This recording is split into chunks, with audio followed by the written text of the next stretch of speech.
Class 9 NCERT हमारा अध्याय चल रहा था जीवन की मौलिक इकाई, जिसमें हम कोशिका सिद्धांत तक देख चुके थे। अब उससे आगे ये एनसीईआरटी का कोर्स है जो हमारे राजस्थान में नई बुक लागू हो चुकी है, उसी का है क्लास 9 के लिए पाठ्य पुस्तक। इसमें हम कोशिका सिद्धांत तक देख चुके थे।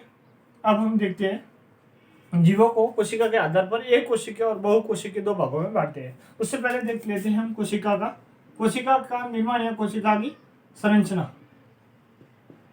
कोशिका की संरचना, कोशिका की संरचना। इसके लिए हमारे 3 मुख्य बिंदु रहेंगे कि कोशिका को हम कैसे पहचाने कि ये कोशिका है। तो इसमें हमारा रहेगा कोशिका झिल्ली, कोशिका झिल्ली, कोशिका झिल्ली। उसके बाद हम देखते हैं केंद्रक। हालांकि कोशिका के अन्य भाग भी होते हैं, लेकिन ये हम कोशिका झिल्ली, केंद्रक और कोशिका द्रव्य, ये तीनों मुख्य है, जिससे हम कह सकते हैं कि यह कोशिका है। कोशिका द्रव्य, कोशिका द्रव्य। अब हम देखते हैं कोशिका के आधार पर जीवों की संरचना। एक कोशिकीय और बहुकोशिकीय। एक कोशिकीय जीव, एक कोशिकीय जीव और बहुकोशिकीय जीव, बहुकोशिकीय, एक कोशिकीय और बहुकोशिकीय। एक कोशिकीय हम कह सकते हैं कि एक ही कोशिका में संपूर्ण जीव, एक ही कोशिका पर संपूर्ण जीव आधारित होता है, वो एक कोशिकीय होता है, जिसमें सिर्फ एक ही कोशिका पाई जाए। इसके उदाहरण हम देखेंगे, लेकिन उससे पहले जैसे कि हमने प्याज का उदाहरण लिया था, जिसमें हमने ऐसी स्ट्रक्चर बनाई थी।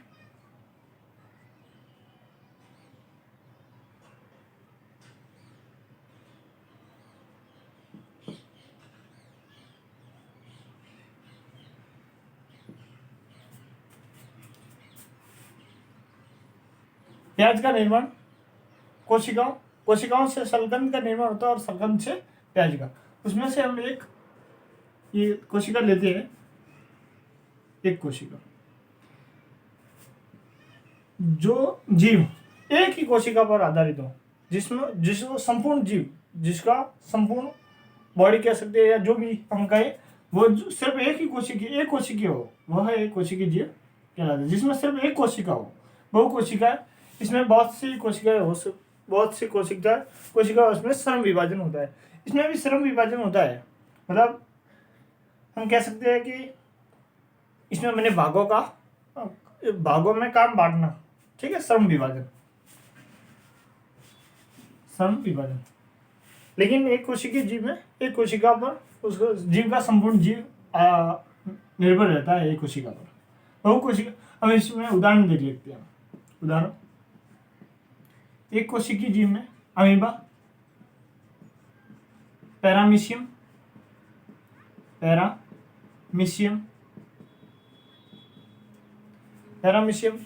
अमीबा, और हम जीव देख लेते हैं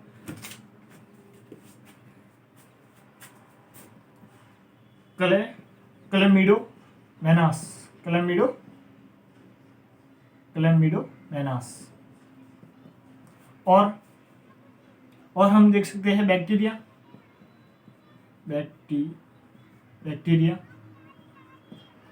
बहुकोशिकीय में जंतु, पादप, कवक, जिसे हम फंजाई भी कहते हैं, फंजाई। तो प्रश्न ये है अब हमारे सामने कि क्या सभी कोशिकाओं की संरचना एक समान होती है? तो हमारा उत्तर होगा नहीं, सभी कोशिकाओं की संरचना एक समान नहीं होती। जैसे कि हम एक कोशिकी में अमीबा का उदाहरण लेते हैं, एक कोशिकीय जीवों की तो संरचना, मतलब हम कह सकते हैं कि इनकी कोई संरचना निश्चित होती ही नहीं, मतलब इनकी बनावट, इनका आधार कोई निश्चित होता ही नहीं।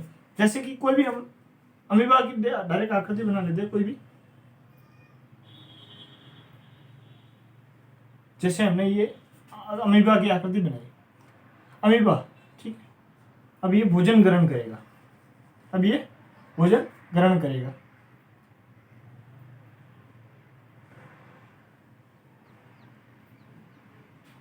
ये भोजन ग्रहण कर रहा है और इसके बाद इसकी आकृति, मतलब हम कह सकते हैं आकृति निश्चितता नहीं होती, फिर भी हम ऐसे देख सकते हैं। बहुकोशिका में हम कोशिकाओं में कौन से उदाहरण देख लेते हैं, जैसे कि ब्लड सेल, मतलब रक्त कोशिकाएं। मानव शरीर में, हम मानव बॉडी में देखते हैं, मानव शरीर में जंतु, मानव भी एक जीव है, सभी जीव ही है। मानव में देखते हैं रक्त कोशिका और रक्त कोशिका, पेशी कोशिका,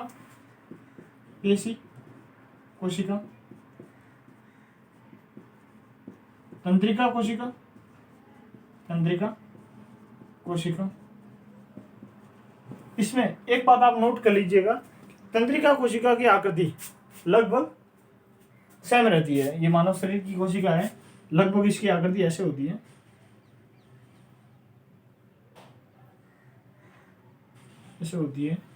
तो इसकी आकृति लगभग सेम ही रहती है। इसे हम बाद में देख लेंगे, इसकी आकृति सेम ही रहती है। हमें कोशिकीय और बहुकोशिकीय देख चुके हैं। अब हम प्रोकैरियोटिक और यूकैरियोटिक कोशिका के बारे में पढ़ते हैं। प्रोकैरियोटिक और यूकैरियोटिक, इसे मैं साफ कर देता हूँ।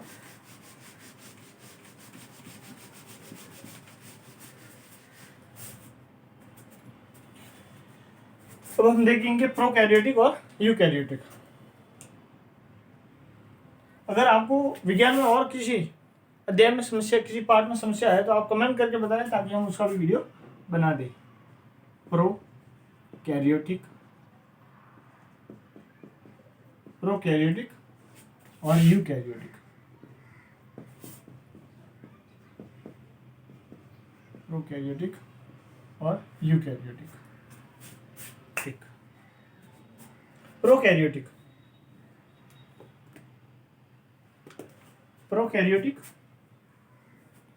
प्रोकैरियोटिक, इसका हम नाम लिख देते हैं प्रोकैरियोटिक।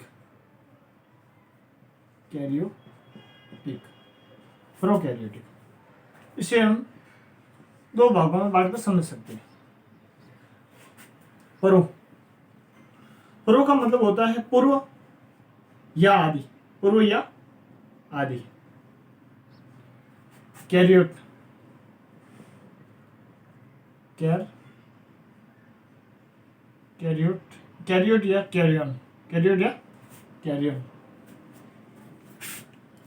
या कैरियन, इसका नाम लिख दो, कैरियन।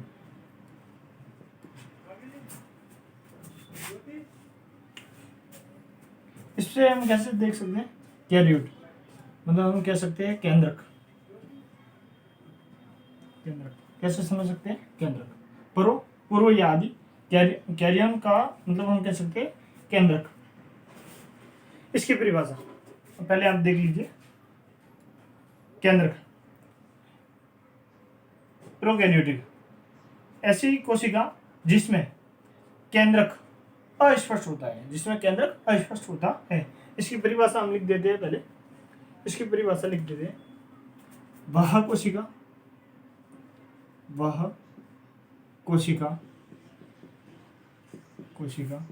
जिसमें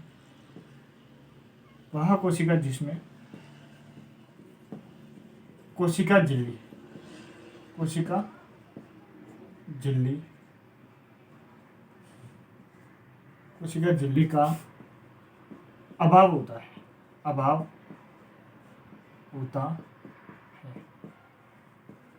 वह कोशिका जिसमें कोशिका झिल्ली का अभाव होता है, मतलब हम कह सकते हैं जिसमें कोशिका झिल्ली नहीं होगी उसमें केंद्रक भी स्पष्ट दिखाई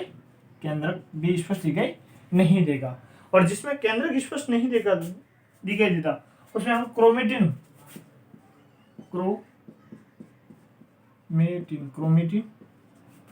का मतलब हम कह सकते हैं गुणसूत्र। क्रोमेटिन स्पष्ट दिखाई देते हैं, जिसमें केंद्रक कोशिका झिल्ली, वह कोशिका जिसमें कोशिका झिल्ली का अभाव होता है, उसमें केंद्रक भी हमें अस्पष्ट दिखाई देगा, केंद्रक भी अस्पष्ट अस्पष्ट अस्पष्ट केंद्रक भी अस्पष्ट दिखाई देगा, और उसमें हमें क्रोमेटिन स्पष्ट दिखाई देता है, जिसे हम क्रोमेटिन हिंदी में हम गुणसूत्र कह सकते हैं। ये हमें स्पष्ट दिखाई देता है। अब हम यूकैरियोटिक की परिभाषा देखेंगे उस, ठीक है, यूकैरियोटिक। फिर इसमें हम एक उदाहरण इसका देख लेंगे। उदाहरण देखेंगे हम बैक्टीरिया,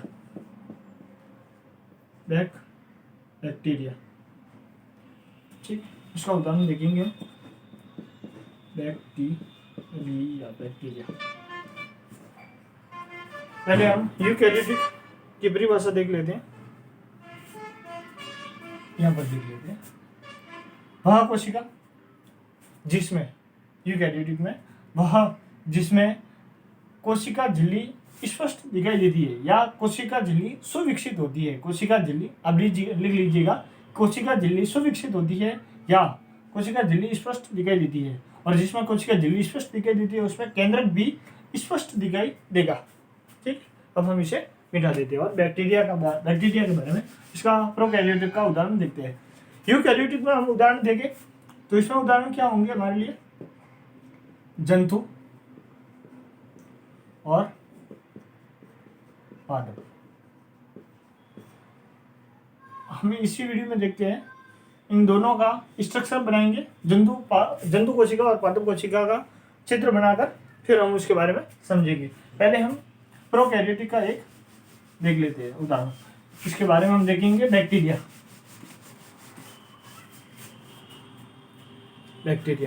बैक्टीरिया का निर्माण देखेंगे हम।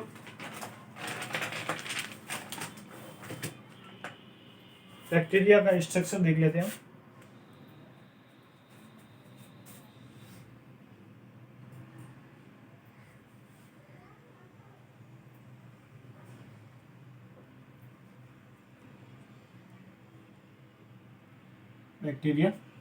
बैक्टीरिया का स्ट्रक्चर देख रहे हैं हम।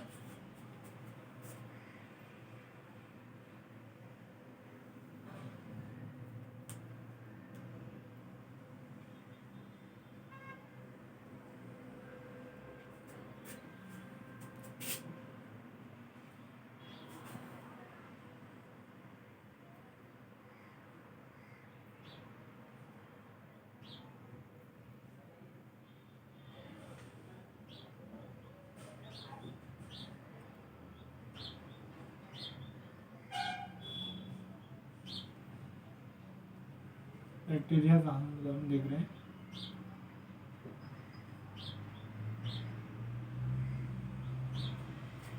बैक्टीरिया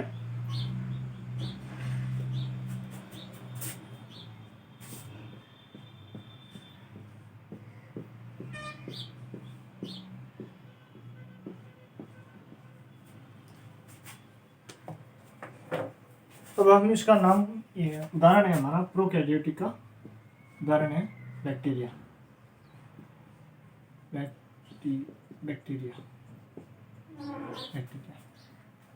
इसका हम नामकरण कर लेते हैं।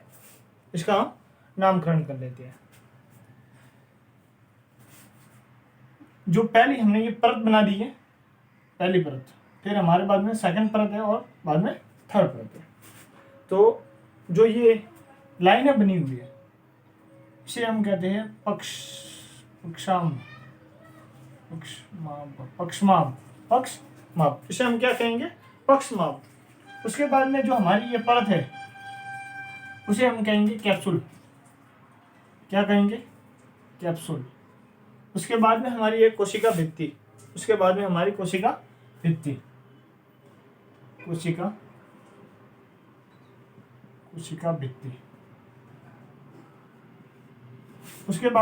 कोशिका झिल्ली।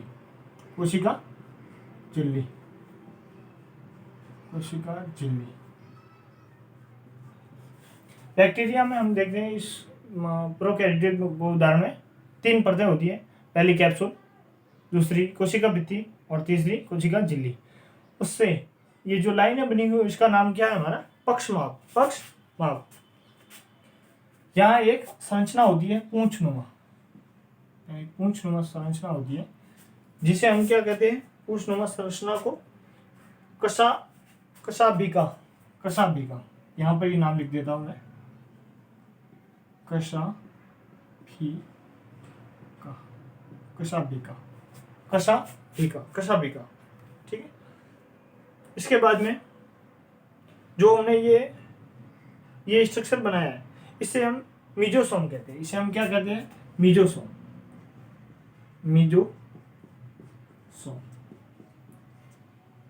इसका कार्य श्वसन। श्वसन, इसका कार्य श्वसन में होता है।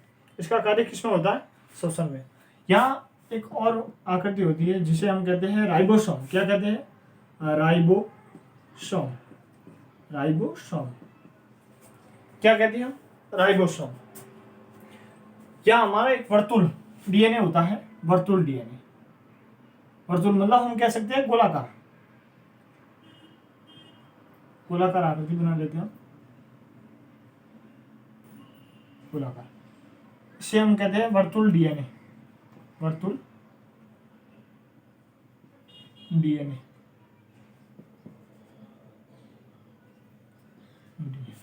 ठीक, वर्तुल डीएनए। इसका नाम क्या है? केंद्रकाय। केंद्रकाय। इसमें कोशिका झिल्ली का अभाव है। इसमें कोशिका झिल्ली का अभाव है। कोशिका झिल्ली इसके ऊपर कोशिका झिल्ली नहीं बनी हुई। इसे हम केंद्रकाय कहते हैं। यहाँ हमारा एक और होता है जिसे हम नाम देंगे, ऐसे एक हमारे यहाँ आकृति होती है उसे हम नाम देंगे प्लाज्मड़ी।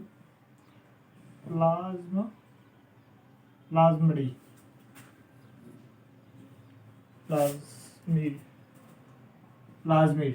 क्या नाम है हमारा? प्लाज्मिड। क्या नाम है इसका? प्लाज्मिड। इसे हम प्लाज्मिड कहेंगे। तो ये हमारी आकृति है बैक्टीरिया की। तो इसके बारे में आप अगर समझ में नहीं आए तो इसे वीडियो को रिवाइज करके देख लीजिएगा। अब हम इसे मिटा देते हैं और नेक्स्ट उदाहरण लेते हैं हमारा यूकैरियोटिक का। Eukaryotic cell. Eukaryotic cell. Eukaryotic कोशिका। यूकैरियोटिक कोशिका। यूकैरियोटिक कोशिका में हम उदाहरण देख रहे थे, सॉरी इसकी डेफिनेशन मतलब परिभाषा देख लेते हैं। इसकी परिभाषा, वह कोशिका जिसमें केंद्रक झिल्ली उपस्थित हो, वह कोशिका जिसमें केंद्रक झिल्ली उपस्थित हो अथवा सुविकसित हो, वो क्या कहलाती है? यूकैरियोटिक सेल कहलाती, कोशिका कहलाती है। इसमें हम देख लेते हैं उदाहरण हमारा दिया हुआ था पादप। पादप और जंतु। पहले हम पादप की कोशिका की संरचना देख लेते हैं, उसके बाद में हम जंतु कोशिका के बारे में देखेंगे।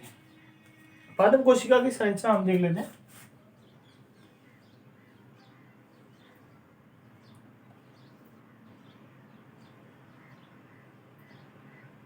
पादप कोशिका, ये हमारी पादप कोशिका है।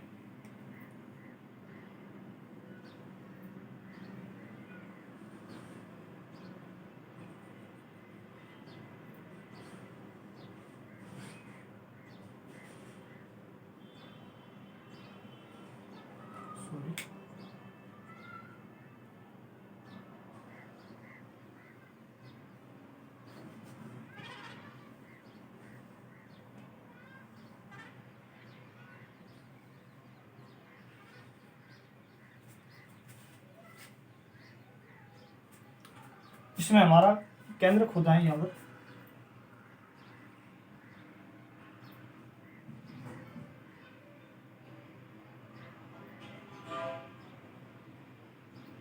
हमारा क्या होता है?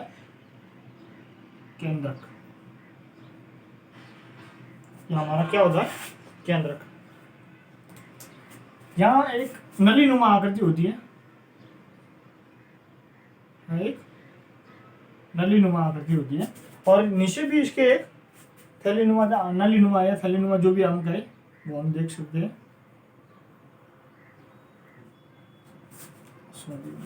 इस पेन से बना देता हूँ।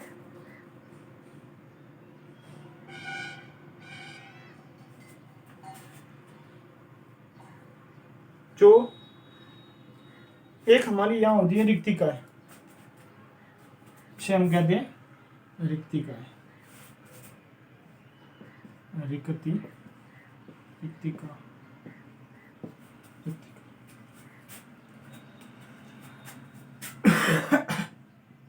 यहाँ हमारा होता है राइबोसोम, राइबोसोम।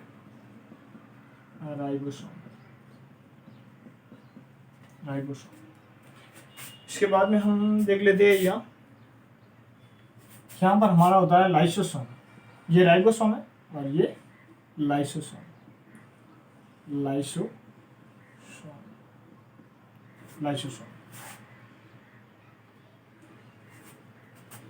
जो ये आकृति ऊपरी बनी हुई है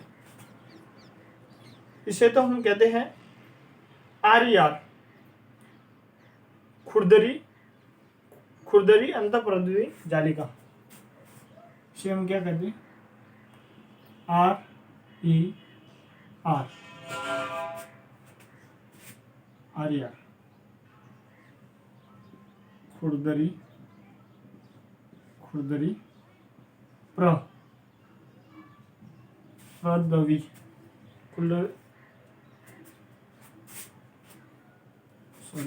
प्रद्वी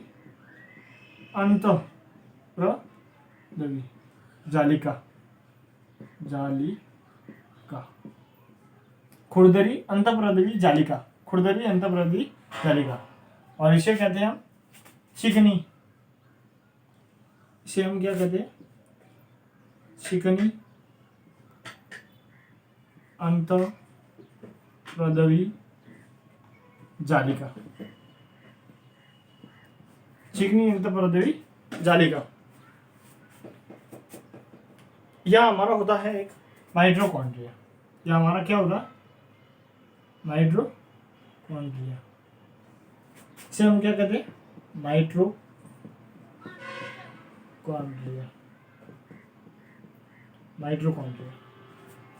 शक्ति ग्रह का लता कोशिका का आप जानते होंगे।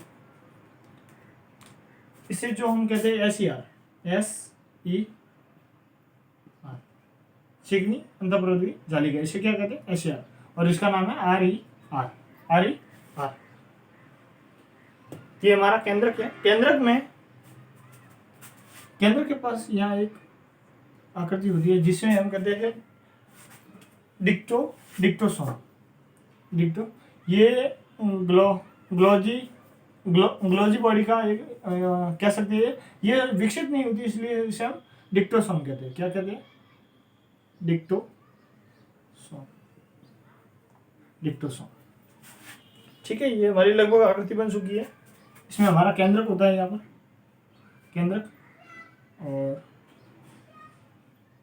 कोशिका द्रव्य पाया जाता है। इसमें कोशिका द्रव्य पाया जाता है। ठीक है,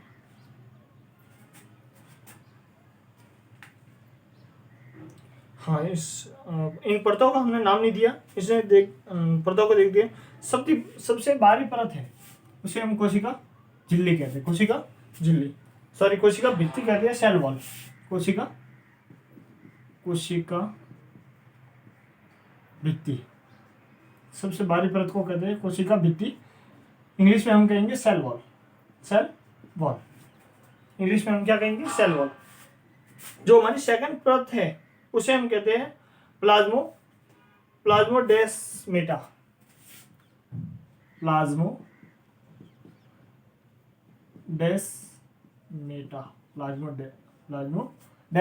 प्लाज्मोडेस्मेटा।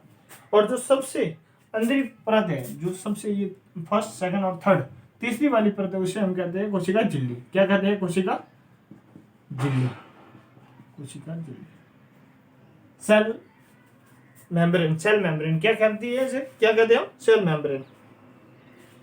ये हमारा रिक्तिका था और इसी के पास यहाँ हमारा एक ये सिर्फ जंतु कोशिका में पाया जाता है हरित लवक। क्या पाया जाता है? हरित लवक। हरित लवक। हरित लवक। हरित लवक। ठीक, ये हमारी आकृति बन गई है।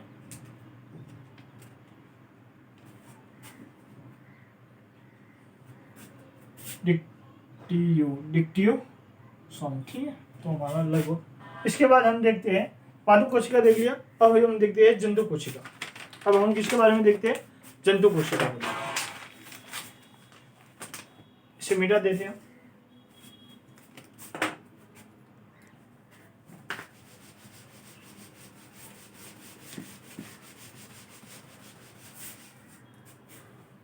इसकी आकृति हम बना लेते हैं।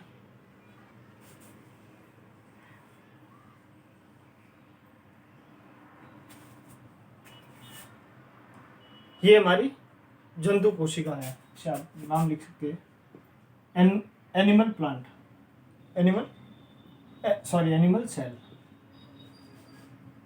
जंतु कोशिका, एनिमल सेल। यहाँ जो ये परतनुमा आकृति होती है इसे हम सूक्ष्मांकर कहते हैं। सूक्ष्मांकर, इसे हम क्या कहते हैं? सूक्ष्मांकर। इसमें भी हमारा माइटोकॉन्ड्रिया पाया जाता है। इसमें भी हमारा क्या पाया जाता है? माइटोकॉन्ड्रिया।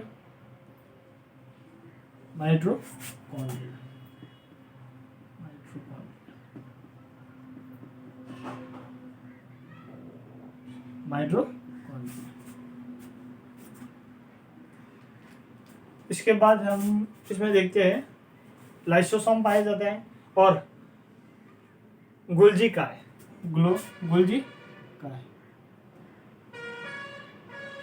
क्या पाया जाता है हमारा? जंतु कोशिका में गोल्जी काय विकसित होता है। ठीक है, ये हमारा विकसित होता है इसमें गोल्जी काय। इसे हम क्या कहते हैं?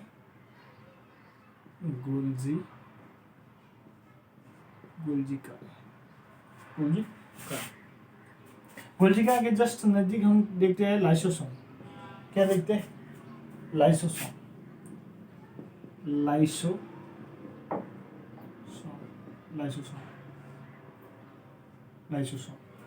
उसके बाद इसमें एक तारे की नुमा की आकृति होती है जिसे हम तारकाय कहते हैं। क्या? तारक काय। तारेनुमा आकृति यहाँ पर पाई जाती है। तारेनुमा आकृति,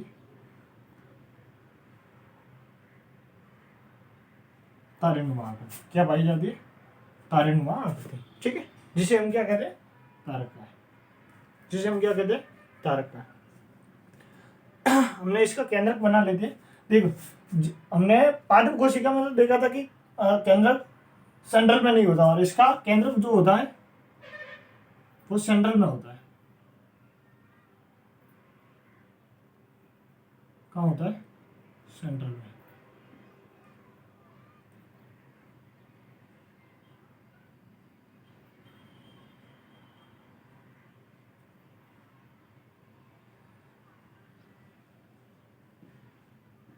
इसका सेंट्रल में होता है। ठीक है,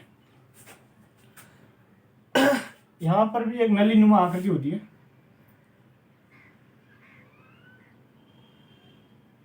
यहाँ पर भी एक नलीनुमा आकृति होती है। यहाँ पर भी एक, जिसे हम क्या कहते हैं? RER। इस RER का पूरा नाम क्या होता है? रफ, इसका नाम होता, पूरा नाम होता है रफ एंडोप्लाज्मिक रेटिकुलम। और यहाँ एक नीचे भी ये आकृति बनी होती है इस नलीनुमा।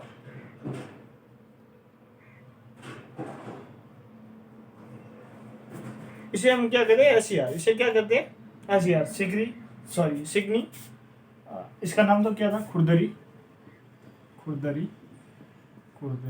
अंतःप्रदवी खुरदरी अंतःप्रदवी जालिका, खुरदरी अंतःप्रदवी जालिका। और इसका नाम होता है SER, इसे हम कहते हैं चिकनी, चिकनी अंतःप्रदवी जालिका,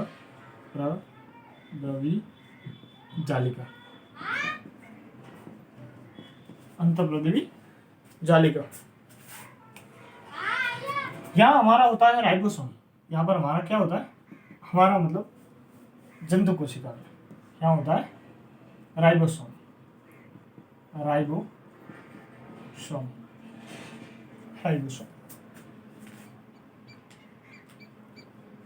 इसमें हमने यहाँ हम केंद्रक बना लेते हैं। ये केंद्रक है, यहाँ ये आकृति होती है, यहाँ कोशिका द्रव्य कोशिका द्रव्य पाया जाता है।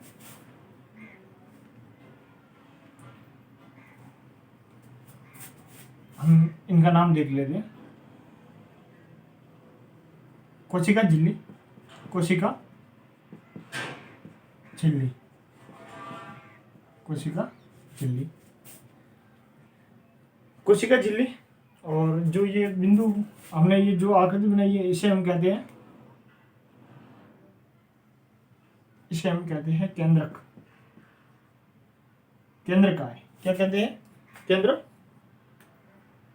केंद्रिका, केंद्रिका, केंद्रिका। उसके बाद में जो हमने ये डॉट डॉट बनाए हैं, उसे हम कहते हैं कोशिका द्रव्य, कोशिका, कोशिका द्रव्य, कोशिका द्रव्य। हमने कोशिका झिल्ली देखी, केंद्रिका देखी, और उसके बाद में केंद्रक द्रव्य देखा। और जो ये हमने इसमें लाइनें बनाई है जो, उसे हम कहते हैं क्रोमेटिन, इसे हम क्या कहते हैं, क्रोमेटिन, क्रोमेटिन, इसे हम क्या कहते हैं, क्रोमेटिन। इन चारों को मिलाकर हमारा केंद्रक बनता है। क्या बनता है, केंद्रक। इन चारों को मिलाकर हमारा केंद्रक बनता है। ये केंद्रक के सभी भाग है। सूक्ष्मांकर, और इसका हमने नाम नहीं देखा, इसका नाम हमारा है कोशिका भित्ति, कोशिका झिल्ली, कोशिका झिल्ली। जो ये परत हम देख रहे हैं, ये इसका क्या नाम है, कोशिका झिल्ली, कोशिका झिल्ली।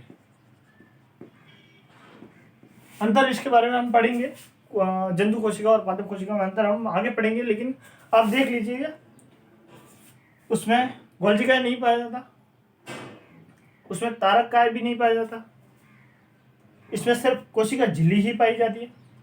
इसमें सूक्ष्मांकर पाए जाते हैं, उसमें सूक्ष्म, इसमें हरित लवक नहीं पाया जाता, इसमें हरित लवक नहीं पाया जाता। ठीक, तो हमारा ये वीडियो यहाँ तक, आगे नेक्स्ट वीडियो में देखेंगे। ठीक है, राम राम।